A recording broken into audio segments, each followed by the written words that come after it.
Welcome folks. It's time for another installment of the rebuilding of the Thermoquad.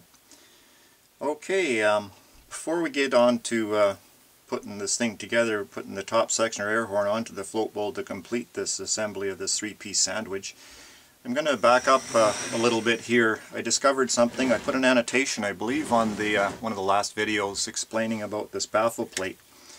Okay, I had mentioned to bend it straight. Okay, what I've discovered is if you put it in perfectly straighten this thing out and put it in, it'll rattle on you. When you start to draw a lot of air in the secondaries, I imagine it might even upset the airflow in there to some extent, causing some ripples in the airwaves, if you will. Okay, so what I've come up with is to put a slight bend in this thing. You bend it right here on the center part of this thing where it goes into the center of this the secondary part of the float bowl on these two throttle bores here on the secondary side. So what I found is if you bend it here, just so it dishes itself or curves itself between a 32nd of an inch and a 16th of an inch using a straight edge across the entire length of it. So by putting a straight edge across there like so, you should see about a 32nd to a 16th inch of daylight, and it's got a curve in it now. Okay, I've already pre-bent this before I made the video, started the video rather. Okay, so what I found too is I put it in both ways. I put the curve this way and I put the curve that way. Okay, but I found for the best result, and from what I could see, I looked through the bottom of it and how the secondary spray bars with the fuel air mixture comes out, and the way this thing, call it anti-rattle if you want, the bend I'm putting in here. Curve it this way. I found that for me to be the best way. First time I've ever done this. It's just something I noticed when we were doing this rebuild series. Okay, so the curve of this thing when I install it is going to be just like my hand is bent here, curved around. So with this the curve this way, drop it in there and make sure it's all the way down. There's two little slots in there. Make sure they're all down and flush when you put that baffle plate in there. And make sure everything is all down there nice. So that should take care of this part. And now we'll get on to the assembly of the, in preparation rather, of putting the top air horn or top casting onto the float bowl. Okay, so just one reminder, go through it one more time, is make sure everything is in its place. I'd mentioned before, these are the nail head style hinge pins on the float for the float arms. Okay, make sure they're pushed in all the way. Okay, as far as they'll go. If you have the plain pin, make sure they're perfectly centered. You could use automatic transmission fluid on the gaskets here before, like I say, before you install it, so they don't get stuck. If you ever want to take this thing apart, you don't want it getting stuck and ripping gaskets. You could actually reuse the gasket if you take care of it. Okay, so make sure your floats are set at whatever the specification for your carburetor or whatever you're after is set properly. Okay, secondary jets are tight with the 5/16 open end wrench. Take a look around, make sure no debris fell in there or something during your rebuild. Everything's in place. One final thing is on this hose that goes from the accelerator pump cylinder into the squirter cavity boss here, is to make sure that this hose is firmly planted on both of the protrusions or tubes, if you will. Make sure that they're nice and snug. If this thing comes off or starts leaking, you're going to have a hesitation. You won't have the full squirt for the accelerator pump. Okay, now with everything there, you're satisfied that your settings are good, everything's tight. You got the gasket oiled up. Now, I had mentioned a few videos ago, actually I'll prop this up to show you in the video. This is already assembled as we've been going along in this assembly sequence for the Thermoquad. And I kind of rehearsed here a little bit, found out what works good so that you could see what's going on. I normally don't put it in this position. It's usually laying flat when I do this. And I'll explain as we go along. There's this, actually before I show you the link. Okay, like I was mentioning, if you wanted to save some time and effort, you wouldn't take this shaft across the screen shaft that goes, that's for the choke actuation. And all the extra parts you'd have to probably reassemble or whatever if you're taking it all out. But I never take this out unless I'm, say, if you were gonna, for instance, do a show car and you had to replate all the parts, naturally it'd all have to come out. But for just your average Joe rebuild, there's no need to take it out, just as long as it's all clean, you've blown it out and maybe a drop of oil in there, make sure it's smooth. Always feel to make sure things are working freely.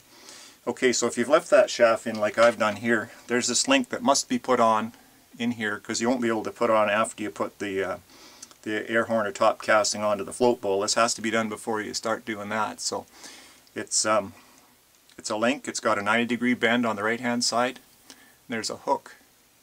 I'll get it over there on top of the lightest part of the workbench. You see a hook there. That's got to go in this curved slot on the fast idle cam lever right down in here. I'll show you how to do that. The easiest part here is just putting this. It goes from the inside out on this lever here, little lever on this side here. Before I forget, make sure your idle screws and your fast idle screw and everything is backed out, because when you put this down it might interfere with some of the linkage or whatever. So back your screws out before you go even this far. So this goes from the inside out, that 90-degree bend there that I was showing you. It goes into the little hole in that lever there. Okay. And then all you have to do is drop it down on its side there like that, just so gravity's taking care of it. Now the way I do this on the car is I'm usually standing on the side. Usually steering wheel in North America is on the left hand side of the car, so I'm usually on the fender on the driver's side, front left. And I lean over this way and do this, but for the video I have to do it this way because of the way the workbench is oriented and everything else. So you get this top air horn casting and put it 90 degrees to the rest of the float bowl and throttle body assembly, and then you just grab a hold of this with your other hand, thumb and index finger, and then slowly drop this down on a 90-degree angle. Like I say, this is 90 degrees to the float bowl. Okay, so you just very gently, don't bump into the floats, and then just feed that into the install it rather into that curved slot on that fast idle cam lever. Okay, so now you keep it in that position. Now I'm going to have to move a few things here in order to show you further and put it down flat. Okay, so what you want to do here, a little bit shaky today, is keep tension on it and keep it away from the float bowl, and then rotate it with that lever. Make sure the lever stays in place, and then rotate it so it's actually flat on top of the whole assembly below it. Okay, so let's see if I can center this up a little bit more. So the deal here is to be very gentle, have a look down. I get a better grasp of it. This has got like the vents on top and everything. Every Thermoquad's a bit different. Just find out what way you can balance it and get good control of it, and then slowly put it down. Don't bump the floats, okay? And you might even have to move a lever or whatever if a fast idle cam or something gets hung up, but very gently put it down. Something might move like the lever just did there, and just nice and gently, and make sure you don't hit those floats. If you hit either one of the floats, you could upset the setting, okay, and that'll make everything run terrible for you. So once it's down there, I just give it a wiggle, you know, side to side, okay, and once it feels like you're only feeling a gasket friction on there, then you want to take a look around the entire perimeter of it where the gasket sits between the air horn or top casting and the top of the float bowl. Make sure that it's all down fully all the way around. If anything's hung up, then what you have to do is you have to take this up gently, and if you're doing this method I did here with this linkage for the fast idle cam lever, then you have to watch what you're doing there as well. You'll have to tilt it back. But if everything went smoothly and you didn't bump your floats and everything went together real nice, you're good to go. Before you even put a screw in there, make sure that this fast idle cam lever, it's a counterweighted screw, it's an extra heavy screw on here, and it uses gravity to take, once you work the throttle, this will, and the thermostatic choke coil spring relaxes. The weight of this alone is all it's going to be able to take this down to the lower steps on the fast idle cam, and then finally off to your curb idle speed. So make sure everything is free. This one I've oiled it up a while back when I first got it. Make sure everything at this point is super smooth, super free. Okay. Okay, now onto the screws. I'll show you a little something here.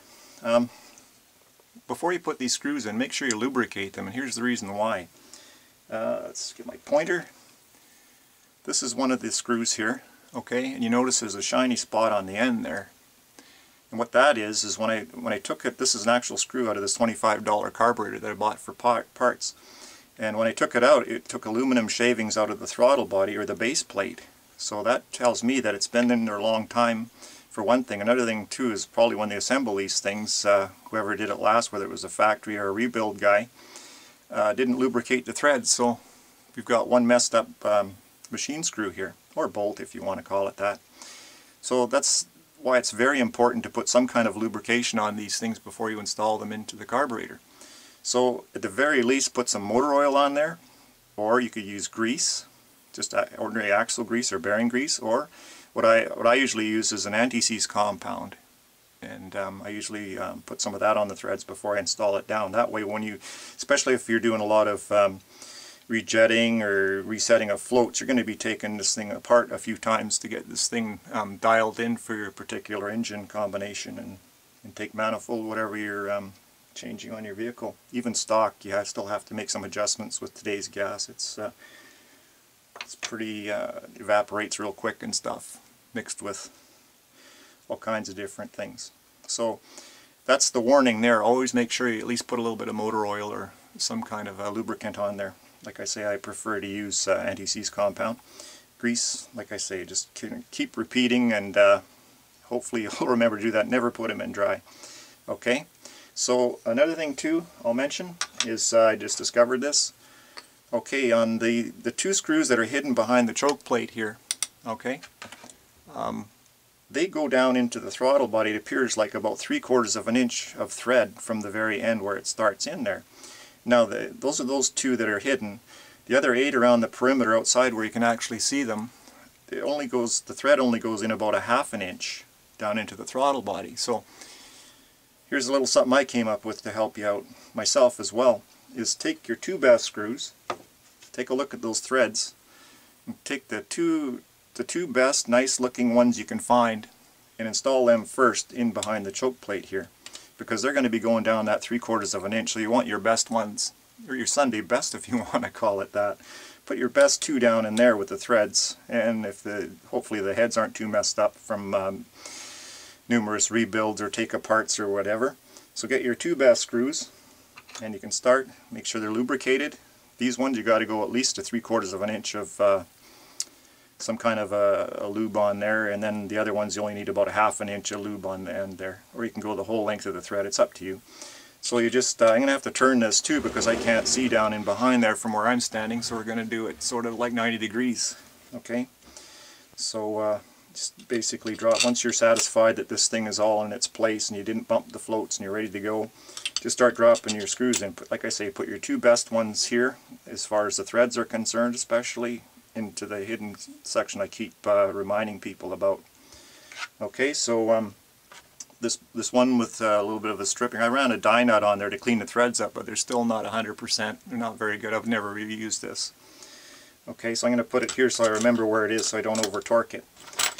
So you're going to have 10 screws total, 2 on the inside, and you're going to have 8 around the perimeter or the outside where you can see them. So you can put them in zigzag, cross corner, whatever you like, kitty corner. Follow them around. We're just dropping them in here. Okay, now a thing that I do, and same thing when I put my wheel tire assembly on my car, is I never start to tighten one bolt at a time. So another thing I'll mention here is screwdrivers.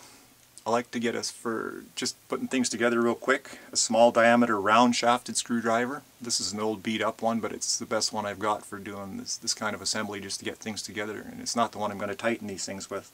Whereas if you have one with a square shank on it, when you go to support it, then it's just rattling around in your fingers. And also the smaller diameter that you have on your screwdrivers, the faster you can spin it when you go between your thumb and forefinger, right? And then for the final tightening sequence, I have one with I refiled this tip nice and square and made it so it would fit the screws really well. And this one's got a slightly larger shank on it, if you will. And this is the one I use for the final tightening. These don't look like much, but I tell you, I've got plenty of wear. I even mixed Bondo with this one.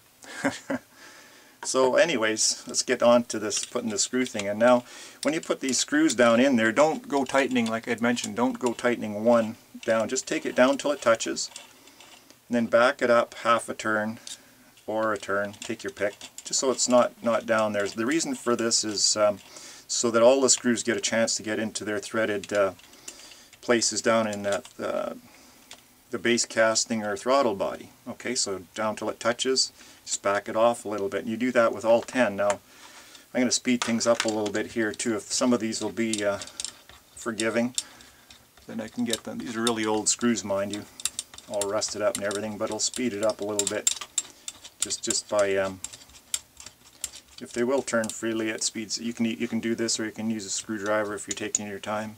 But like I was mentioning too, don't force a screw at the start. If it's not going in, back it up, go counterclockwise, and you'll hear a click. Okay, so if some of these they'll go down easy, some of them a little bit stiff, but as long as you got the lube on there and you don't have any stripped threads in the throttle body, you should be fine. Okay, so you just basically take them down till they touch, like I was saying, then back them up just a little bit. Half a turn to a turn is all you need. That, like I say, and that's so that all the threads can find their homes, their places in this thing. Because if you go ahead and tighten one and then you try to get the rest in, you'll find that some of them are going in a little bit tight, and that's the reason for that.